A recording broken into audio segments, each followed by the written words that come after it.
ನಮಸ್ತೆ ಫ್ರೆಂಡ್ಸ್, ರಾಜ್ ಜಾಬ್ಸ್ಗೆ ಸ್ವಾಗತ. ಫ್ರೆಂಡ್ಸ್, ಅಬಕಾರಿ ಗುಪ್ತಚರ ಬ್ಯೂರೋ ನೋಡಿ, ಅಬಕಾರಿ ಇಂಟೆಲಿಜೆನ್ಸ್ ಬ್ಯೂರೋದಿಂದ ನೇಮಕಾತಿಯ ಹೊಸ ಅಧಿಸೂಚನೆ ಬಿಡುಗಡೆಯಾಗಿದೆ. ಬೋತ್ ಮೇಲ್ ಆ್ಯಂಡ್ ಫಿಮೇಲ್, ಪುರುಷ ಮತ್ತು ಮಹಿಳಾ ಅಭ್ಯರ್ಥಿಗಳು ಇಬ್ಬರು ಅರ್ಜಿಗಳನ್ನು ಸಲ್ಲಿಸಬಹುದು. ಸಂಪೂರ್ಣವಾಗಿ ಕಾಯಂ ಉದ್ಯೋಗಗಳಾಗಿರ್ತವೆ, ಹಾಗೆ ಸರ್ಕಾರಿ ಉದ್ಯೋಗಗಳಾಗಿರ್ತವೆ ನೋಡಿ. ಸಂಪೂರ್ಣ ಮಾಹಿತಿಯನ್ನು ತಿಳಿಸ್ಕೊಡ್ತೀನಿ, ವಿಡಿಯೋನ ಕೊನೆವರೆಗೆ ನೋಡಿ. ಹಾಗೆ ನೇರ ಲಿಂಕು ವಿಡಿಯೋ ಡಿಸ್ಕ್ರಿಪ್ಷನ್ ಬಾಕ್ಸಲ್ಲಿ ಇರುತ್ತೆ ನೋಡಿ, ಅಥವಾ ಈ ಒಂದು ವೆಬ್ಸೈಟ್ ಕಾಣಿಸ್ತಾ ಇದೆ ನೋಡಿ, ಈ ಒಂದು ವೆಬ್ಸೈಟ್ಗೆ ಹೋಗಿ ಆನ್ಲೈನ್ ಮೂಲಕ ನೀವು ಅರ್ಜಿಗಳನ್ನು ಕೂಡ ಸಲ್ಲಿಸಬಹುದಾಗಿರುತ್ತೆ. ಒಟ್ಟು 3717 ಹುದ್ದೆಗಳಿದ್ದಾವೆ ನೋಡಿ. ಸಹಾಯಕ ಕೇಂದ್ರ ಗುಪ್ತಚರ ಅಧಿಕಾರಿ ಗ್ರೇಡ್ 4 ಈ ಒಂದು ಹುದ್ದೆಗಳು, ಹಾಗೆ ಕಾರ್ಯನಿರ್ವಾಹಕ ಇನ್ನೂ ಹಲವು ಹುದ್ದೆಗಳಿಗೆ ನೇಮಕಾತಿ ನಡೀತಾ ಇದೆ ನೋಡಿ. ಇನ್ನು ಬೋತ್ ಮೇಲ್ ಆ್ಯಂಡ್ ಫಿಮೇಲ್, ಪುರುಷ ಮತ್ತು ಮಹಿಳಾ ಅಭ್ಯರ್ಥಿಗಳು ಯಾರು ಆಸಕ್ತಿ ಇದ್ದಂಥ ಅಭ್ಯರ್ಥಿಗಳು ಅರ್ಜಿಗಳನ್ನು ಸಲ್ಲಿಸಬಹುದಾಗಿರುತ್ತೆ ನೋಡಿ. ಅಬಕಾರಿ ಇಂಟೆಲಿಜೆನ್ಸ್ ಬ್ಯೂರೋದಿಂದ ನೇಮಕಾತಿ ಆಗಿರುತ್ತೆ. 3717 ಹುದ್ದೆಗಳು ಅಖಿಲ ಭಾರತದಲ್ಲಿ ನೇಮಕಾತಿ ಮಾಡಿಕೊಳ್ಳಲಾಗುತ್ತೆ ನೋಡಿ. ಟೋಟಲ್ ಆಗಿ ಅಖಿಲ ಭಾರತದಲ್ಲಿರುತ್ತೆ, ಹಾಗೆ ಕರ್ನಾಟಕದಲ್ಲೂ ಕೂಡ ಹುದ್ದೆಗಳಿರ್ತವೆ. ಸಹಾಯಕ ಕೇಂದ್ರ ಗುಪ್ತಚರ ಅಧಿಕಾರಿ ಗ್ರೇಡ್ 4 ಮತ್ತು ಕಾರ್ಯನಿರ್ವಾಹಕ ಹುದ್ದೆಗಳಾಗಿರ್ತವೆ ನೋಡಿ. ಇನ್ನು ಸಂಬಳ ಪ್ರತಿ ತಿಂಗಳಿಗೆ 44,000ದಿಂದ 1,42,000ವರೆಗೂ ಪರ್ ಮಂತ್ ಸ್ಯಾಲ್ರಿ ಆಗಿರುತ್ತೆ ನೋಡಿ. ಇನ್ನು ಈ ಒಂದು ಹುದ್ದೆಗಳಿಗೆ ಅರ್ಜಿ ಸಲ್ಲಿಸುವಂಥ ಅಭ್ಯರ್ಥಿಗಳು ಎನಿ ಡಿಗ್ರಿ, ಯಾವುದೇ ಒಂದು ಡಿಗ್ರಿ ಮಾಡ್ಕೊಂಡಿರಬೇಕಾಗತ್ತೆ. ಅಂಥ ಅಭ್ಯರ್ಥಿಗಳು ಅರ್ಜಿಗಳನ್ನು ಸಲ್ಲಿಸಬಹುದು. ಇನ್ನು ವಯೋಮಿತಿಯನ್ನು ನೋಡೋದಾದರೆ 10 ಆಗಸ್ಟ್ 2025ಕ್ಕೆ ಸರಿಯಾಗಿ 18ರಿಂದ 27 ವರ್ಷದ ಒಳಗಿನವರು ಅರ್ಜಿಗಳನ್ನು ಸಲ್ಲಿಸಬಹುದು. ಈ ಒಂದು ಹುದ್ದೆಗಳಿಗೆ ವಯೋಮಿತಿ ಸಡಿಲಿಕೆ ಕೂಡ ಇರುತ್ತೆ ನೋಡಿ. OBC ಅಭ್ಯರ್ಥಿಗಳಿಗೆ 3 ವರ್ಷ, SC/ST ಅಭ್ಯರ್ಥಿಗಳಿಗೆ 5 ವರ್ಷಗಳ ವಯೋಮಿತಿ ಸಡಿಲಿಕೆ ಕೂಡ ಇರುತ್ತೆ. ಇನ್ನು ಅರ್ಜಿ ಶುಲ್ಕವನ್ನು ನೋಡೋದಾದರೆ ಎಲ್ಲ ಅಭ್ಯರ್ಥಿಗಳಿಗೂ ಕೂಡ 550 ರೂಪಾಯಿ ಇರುತ್ತೆ ನೋಡಿ. ಈ ಒಂದು 550 ರೂಪಾಯಿ ಅರ್ಜಿ ಶುಲ್ಕವನ್ನು ನೀವು ಆನ್ಲೈನ್ ಮೂಲಕ ಕ್ರೆಡಿಟ್ ಕಾರ್ಡ್, ಡೆಬಿಟ್ ಕಾರ್ಡ್ ಅಥವಾ ನೆಟ್ ಬ್ಯಾಂಕಿಂಗ್ ಮೂಲಕ ಕಟ್ಬೋದಾಗಿರುತ್ತೆ. ಇನ್ನು ಪರೀಕ್ಷಾ ಶುಲ್ಕ ಇರುತ್ತೆ ನೋಡಿ. SC/ST ಅಭ್ಯರ್ಥಿಗಳಿಗೆ ಯಾವುದೇ ರೀತಿಯ ಒಂದು ಪರೀಕ್ಷಾ ಶುಲ್ಕವಿರೋದಿಲ್ಲ. ಉಳಿದಂಥ UR ಮತ್ತು EWS OBC ಅಭ್ಯರ್ಥಿಗಳಿಗೆ 100 ರೂಪಾಯಿ ಇರುತ್ತೆ. ಪಾವತಿ ಮಾಡುವ ವಿಧಾನ ಆನ್ಲೈನ್ ಮೂಲಕ ಅಥವಾ ಆಫ್ಲೈನ್ ಮೂಲಕ ನೀವು ಪಾವತಿಯನ್ನು ಮಾಡಬಹುದಾಗಿರುತ್ತೆ. ಇನ್ನು ಆಯ್ಕೆ ಪ್ರಕ್ರಿಯೆಯನ್ನು ನೋಡೋದಾದರೆ ಲಿಖಿತ ಪರೀಕ್ಷೆ ಇರುತ್ತೆ, ವಿವರಣಾತ್ಮಕ ಪರೀಕ್ಷೆ ಇರುತ್ತೆ, ಸಂದರ್ಶನ ಇರುತ್ತೆ, ದಾಖಲೆ ಪರಿಶೀಲನೆ ನಡೆಯುತ್ತೆ. ಆನಂತರ ವೈದ್ಯಕೀಯ ಪರಿಶೀಲನೆ ನಡೆಸಿ ಆಯ್ಕೆಯನ್ನು ಮಾಡಿಕೊಳ್ಳಲಾಗುತ್ತೆ ನೋಡಿ. ಹಾಗೆಯೇ 19/7/2025ರಿಂದ ಅರ್ಜಿ ಸಲ್ಲಿಕೆ ಶುರುವಾದರೆ 10 ಆಗಸ್ಟ್ 2025 ಅರ್ಜಿ ಸಲ್ಲಿಸಲಿಕ್ಕೆ ಕೊನೆಯ ದಿನಾಂಕ ಆಗಿರುತ್ತೆ ನೋಡಿ. ಈ ಒಂದು ಕೊನೆಯ ದಿನಾಂಕದೊಳಗಾಗಿ ನೀವು ಅಫಿಷಿಯಲ್ ವೆಬ್ಸೈಟ್ಗೆ ಹೋಗಿ ಅರ್ಜಿಗಳನ್ನು ಸಲ್ಲಿಸಬೇಕಾಗತ್ತೆ. ಹಾಗೆಯೇ ಅರ್ಜಿ ಸಲ್ಲಿಸುವಾಗ ಕಾಸ್ಟ್ ಇನ್ಕಮ್ ಸರ್ಟಿಫಿಕೇಟು ಮತ್ತು ನಿಮ್ಮ ಎಜುಕೇಷನಲ್ ಡಾಕ್ಯುಮೆಂಟ್ಸು, ಒಂದು ಫೋಟೋ ಮತ್ತು ಆಧಾರ್ ಕಾರ್ಡ್ ಬೇಕಾಗುತ್ತೆ ನೋಡಿ. ಇಷ್ಟನ್ನು ತೆಗೆದುಕೊಂಡು ನೀವು ಅರ್ಜಿಗಳನ್ನು ಸಲ್ಲಿಸಬಹುದಾಗಿರುತ್ತೆ. ಇನ್ನು ಫ್ರೆಂಡ್ಸ್, ಈ ಒಂದು ಹುದ್ದೆಗಳಿಗೆ ಏನು ಪರೀಕ್ಷಾ ವಿಧಾನವನ್ನು ನೋಡೋದಾದರೆ ಮಲ್ಟಿಪಲ್ ಚಾಯ್ಸ್ ಕ್ವಶನ್ ಪೇಪರ್ ಇರ್ತದೆ, ಕರೆಂಟ್ ಅಫೇರ್ಸ್ ಇರುತ್ತೆ ನೋಡಿ. ಹಾಗೆ ಮ್ಯಾಥ್ಸ್ 20 ಅಂಕಗಳು, ಹಾಗೆ ರೀಸನಿಂಗ್ 20 ಅಂಕಗಳು, GK 20 ಮತ್ತು ಇಂಗ್ಲೀಷ್ 20 ಇರುತ್ತೆ ನೋಡಿ.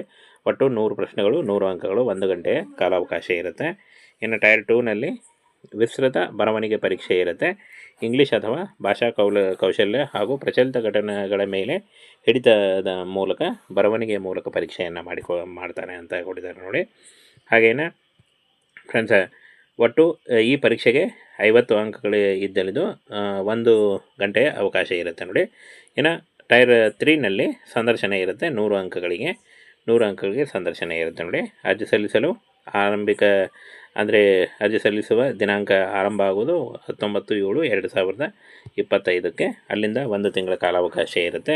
ಅಲ್ಲಿವರೆಗೂ ನೀವು ಈ ಒಂದು ಹುದ್ದೆಗಳಿಗೆ ಅರ್ಜಿಗಳನ್ನು ಸಲ್ಲಿಸಬಹುದಾಗಿರುತ್ತೆ ನೋಡಿ. ಫ್ರೆಂಡ್ಸ್, ಅಬಕಾರಿ ಗುಪ್ತಚರ ಬ್ಯೂರೋ ನೋಡಿ, ಅಬಕಾರಿ ಇಂಟೆಲಿಜೆನ್ಸ್ ಬ್ಯೂರೋದಿಂದ ನೇಮಕಾತಿಯ ಹೊಸ ಅಧಿಸೂಚನೆ ಬಿಡುಗಡೆಯಾಗಿದೆ.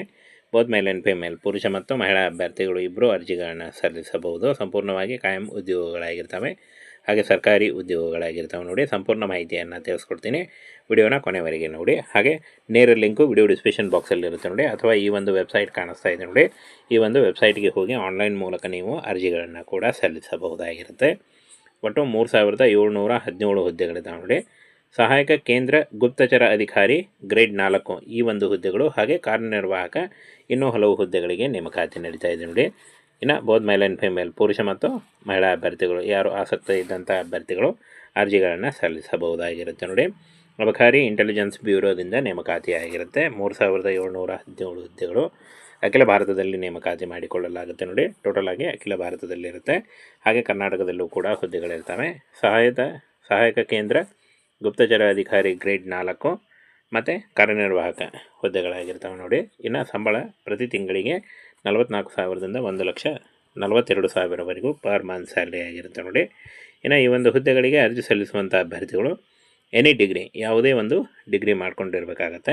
ಅಂಥ ಅಭ್ಯರ್ಥಿಗಳು ಅರ್ಜಿಗಳನ್ನು ಸಲ್ಲಿಸಬಹುದು. ಇನ್ನು ವಯೋಮಿತಿಯನ್ನು ನೋಡೋದಾದರೆ 10 ಆಗಸ್ಟ್ 2025ಕ್ಕೆ ಸರಿಯಾಗಿ 18ರಿಂದ 27 ವರ್ಷದ ಒಳಗಿನವರು ಅರ್ಜಿಗಳನ್ನು ಸಲ್ಲಿಸಬಹುದು.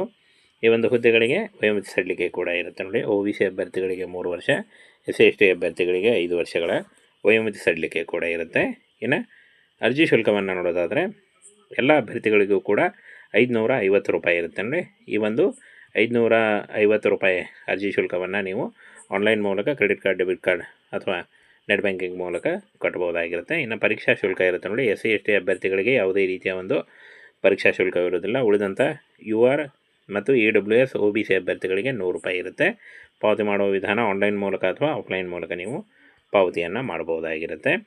ಇನ್ನು ಆಯ್ಕೆ ಪ್ರಕ್ರಿಯೆಯನ್ನು ನೋಡೋದಾದರೆ ಲಿಖಿತ ಪರೀಕ್ಷೆ ಇರುತ್ತೆ, ವಿವರಣಾತ್ಮಕ ಪರೀಕ್ಷೆ ಇರುತ್ತೆ, ಸಂದರ್ಶನ ಇರುತ್ತೆ, ದಾಖಲೆ ಪರಿಶೀಲನೆ ನಡೆಯುತ್ತೆ.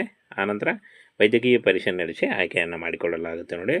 ಹಾಗೆಯೇ 19/7/2025ರಿಂದ ಅರ್ಜಿ ಸಲ್ಲಿಕೆ ಶುರುವಾದರೆ 10 ಆಗಸ್ಟ್ 2025 ಅರ್ಜಿ ಸಲ್ಲಿಸಲಿಕ್ಕೆ ಕೊನೆಯ ದಿನಾಂಕ ಆಗಿರುತ್ತೆ ನೋಡಿ. ಈ ಒಂದು ಕೊನೆಯ ದಿನಾಂಕದೊಳಗಾಗಿ ನೀವು ಅಫಿಷಿಯಲ್ ವೆಬ್ಸೈಟ್ಗೆ ಹೋಗಿ ಅರ್ಜಿಗಳನ್ನು ಸಲ್ಲಿಸಬೇಕಾಗತ್ತೆ. ಹಾಗೆಯೇ ಅರ್ಜಿ ಸಲ್ಲಿಸುವಾಗ ಕಾಸ್ಟ್ ಇನ್ಕಮ್ ಸರ್ಟಿಫಿಕೇಟು ಮತ್ತು ನಿಮ್ಮ ಎಜುಕೇಷನಲ್ ಡಾಕ್ಯುಮೆಂಟ್ಸು, ಒಂದು ಫೋಟೋ ಮತ್ತು ಆಧಾರ್ ಕಾರ್ಡ್ ಬೇಕಾಗುತ್ತೆ ನೋಡಿ. ಇಷ್ಟನ್ನು ತೆಗೆದುಕೊಂಡು ನೀವು ಅರ್ಜಿಗಳನ್ನು ಸಲ್ಲಿಸಬಹುದಾಗಿರುತ್ತೆ. ಇನ್ನು ಫ್ರೆಂಡ್ಸ್, ಈ ಒಂದು ಹುದ್ದೆಗಳಿಗೆ ಏನು ಪರೀಕ್ಷಾ ವಿಧಾನವನ್ನು ನೋಡೋದಾದರೆ ಮಲ್ಟಿಪಲ್ ಚಾಯ್ಸ್ ಕ್ವೆಶ್ಚನ್ ಪೇಪರ್ ಇರ್ತದೆ, ಕರೆಂಟ್ ಅಫೇರ್ಸ್ ಇರುತ್ತೆ ನೋಡಿ. ಹಾಗೆ ಮ್ಯಾಥ್ಸ್ 20 ಅಂಕಗಳು, ಹಾಗೆ ರೀಸನಿಂಗ್ 20 ಅಂಕಗಳು, GK 20 ಮತ್ತು ಇಂಗ್ಲೀಷ್ 20 ಇರುತ್ತೆ ನೋಡಿ. ಒಟ್ಟು 100 ಪ್ರಶ್ನೆಗಳು, 100 ಅಂಕಗಳು, 1 ಗಂಟೆಯ ಕಾಲಾವಕಾಶ ಇರುತ್ತೆ. ಇನ್ನು ಟೈರ್ 2ನಲ್ಲಿ ವಿಸ್ತೃತ ಬರವಣಿಗೆ ಪರೀಕ್ಷೆ ಇರುತ್ತೆ. ಇಂಗ್ಲೀಷ್ ಅಥವಾ ಭಾಷಾ ಕೌಶಲ್ಯ ಹಾಗೂ ಪ್ರಚಲಿತ ಘಟನೆಗಳ ಮೇಲೆ ಹಿಡಿತದ ಮೂಲಕ ಬರವಣಿಗೆಯ ಮೂಲಕ ಪರೀಕ್ಷೆಯನ್ನು ಮಾಡ್ತಾರೆ ಅಂತ ಕೊಟ್ಟಿದ್ದಾರೆ ನೋಡಿ. ಹಾಗೇನೆ ಫ್ರೆಂಡ್ಸ್, ಒಟ್ಟು ಈ ಪರೀಕ್ಷೆಗೆ 50 ಅಂಕಗಳು ಇದ್ದಲಿದ್ದು 1 ಗಂಟೆಯ ಅವಕಾಶ ಇರುತ್ತೆ ನೋಡಿ. ಇನ್ನು ಟೈರ್ 3ನಲ್ಲಿ ಸಂದರ್ಶನ ಇರುತ್ತೆ. 100 ಅಂಕಗಳಿಗೆ ಸಂದರ್ಶನ ಇರುತ್ತೆ ನೋಡಿ. ಅರ್ಜಿ ಸಲ್ಲಿಸಲು ಅರ್ಜಿ ಸಲ್ಲಿಸುವ ದಿನಾಂಕ ಆರಂಭ ಆಗೋದು 19/7/2025ಕ್ಕೆ. ಅಲ್ಲಿಂದ 1 ತಿಂಗಳ ಕಾಲಾವಕಾಶ ಇರುತ್ತೆ. ಅಲ್ಲಿವರೆಗೂ ನೀವು ಈ ಒಂದು ಹುದ್ದೆಗಳಿಗೆ ಅರ್ಜಿಗಳನ್ನು ಸಲ್ಲಿಸಬಹುದಾಗಿರುತ್ತೆ ನೋಡಿ.